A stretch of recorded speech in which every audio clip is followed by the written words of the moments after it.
Hali gani mwanafamilia wa channel tupendwa hii hapa ya Bizoza Media. Kama ndo mara kwa kwanza basi nikusihi usisahau kusubscribe, kulike, kushare pamoja na kucomment bwana. Mange Kimambi aibua mambo mazito baada ya bibiye Niffer kuweza kutoka huko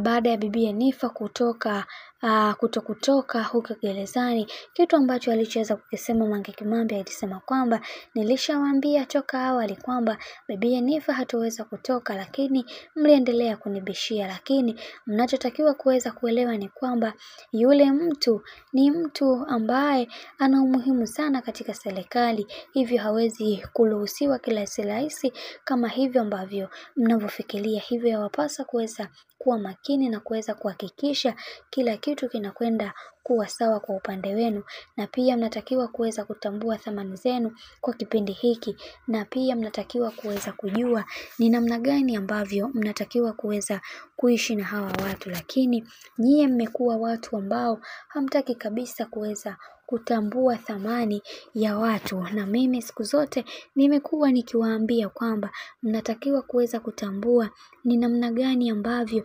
watu wanaumia na kuteseka. Lakini kwa bibiye Niffer kile ambacho alichokuwa nakitaka hatimaye ameweza kukipata, hivyo hiyo ni haki yake kabisa, na wacha tuweze kumuombea ili aweze kutoka. Lakini kiuhalisia kwa hichi ambacho kilichoweza kutokea ni haki yake kabisa, wacha tuendelee kumuombea.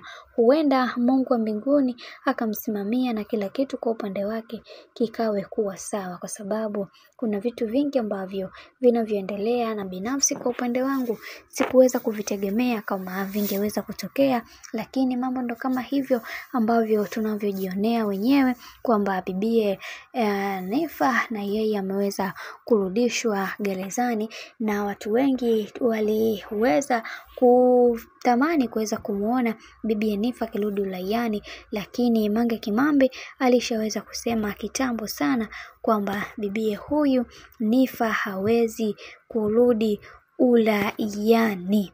Kiukweli kwa upande wa Mange Kimambi, yeye kama amefurahi na kama amekasirika. Sasa haijulikani ni kwa nini ameweza kujiweka katika sintofahamu hizi zote, na ana maana gani mpaka kuweza kufanya haya yote. Wacha tuone mwisho wa haya yote yatakuwa vipi, lakini tumeweza kuona ni namna gani ambavyo Mange Kimambi alikuwa anampambania sana bibiye Niffer kuweza kufikia malengo ambayo aliweza kujiwekea katika maisha yake. Lakini tumeweza kuona bibiye Mange Kimambi ni namna gani ambavyo alivyokuwa anapambana kuweza kuhakikisha kila kitu kinakuwa sawa katika maisha ya bibiye Niffer. Lakini Niffer ndo kama hivyo ameshaweza kuingia katika matatizo. Hakuna namna, ni tuendelee tu kumuombea, kwa sababu kuna vitu vingi ambavyo vinaumiza sana katika haya maisha.